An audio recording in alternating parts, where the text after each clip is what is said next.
According to multiple sources, the Denver Broncos just made a bad move.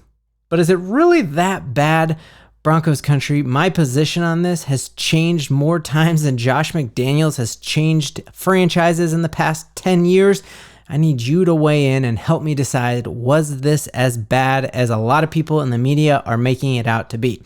So let's dive into what is this bad move. So starting earlier this week, it's our bye week. Things are supposed to chill out, but they're not chilling out. So earlier in the week, Adam Shefter made his regular appearance on the Schlereth and Evans show on 104.3, and they were asking about all the different people who had made requests about Broncos players at the trade deadline. And Adam Schefter came out and said that multiple teams made offers at Cortland Sutton, multiple teams made offers at Josie Jewell, Pat Surtain, and none of that was what we wanted.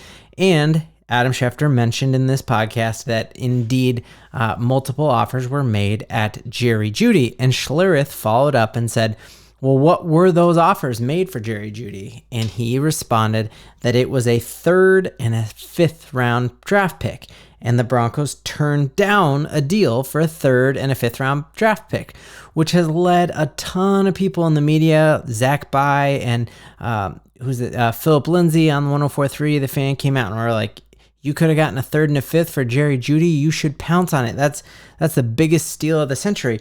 And a lot, you see even this real pro Broncos thing here with predominantly orange said it was a shockingly strong deal for Jerry Jeudy. And my question is a 3rd and a 5th actually a shockingly great deal for Jerry Jeudy? And if it is a shockingly great deal, then yeah, the Broncos did make a bad move. So let's look at the evidence that would point to this being a shockingly great deal. And I think the evidence for this being a shockingly great deal would be a combination of Jeudy's performance. I know we picked him early on in the first round and that he's the highest Broncos wide receiver that we've picked since Demaryius Thomas, and actually maybe even higher than Demaryius Thomas. And looking at this 2020 draft class, it was absolutely stacked with talent, and you could arguably say that he has been the worst receiver in that draft class, even though he was mocked to be the best. So you look, obviously, I think this one has not aged well. The Henry Ruggs is now in prison for his DUI, and so he was certainly on pace to be a better receiver than Jerry Jeudy. In just his 20 games, he had 4 touchdowns, and he had Tyreek Hill kind of speed. He was scary fast. Then we picked Jerry Jeudy with the 15th overall. And then moving forward, we look at CeeDee Lamb, absolute stud, 16 catches. You look at Jerry Jeudy, has 6 catches in his 35 games here in Denver. Still hasn't hit that 2,000-yard mark. Again, which we look at someone like Cooper Kupp, who hits it in a year, and Jerry Jeudy has yet to eclipse that 2K mark. We got Jalen Reagor, picked later, 4 touchdowns, which is crazy that his catches and yards are quite down, but 4 touchdowns isn't far off. And then obviously probably the best receiver in that draft class is Justin Jefferson, who has 22 touchdowns.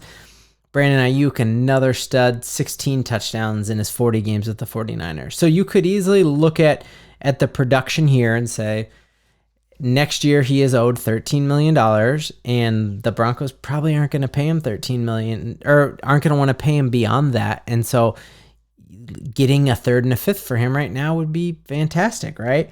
And then I think the other aspect that would point to this being a bad deal that the Broncos did not jump on would be looking at the 2nd overall pick in the NFL draft a few years ago. That exact same draft is this stud here, Chase Young.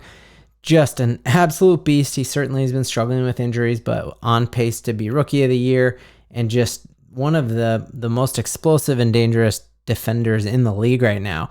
And the 49ers just traded him for their conditional 3rd round draft pick. And so you could say, well, if Jerry Jeudy was going to get a 3rd, and he's definitely not as game-changing player as Chase Young, then yeah, the Broncos absolutely made a mistake by not trading Jerry Jeudy for a 3rd and a 5th round draft pick.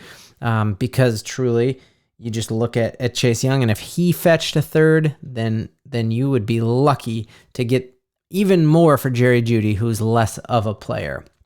I guess playing devil's advocate on why this maybe wasn't that bad of a deal is that what I said a couple of videos ago. The Denver Broncos believe that they can make a playoff push, and a late third or a late fifth, which is probably what it would have been if we traded him to the Eagles, which is what a lot of people think was that offer on the table.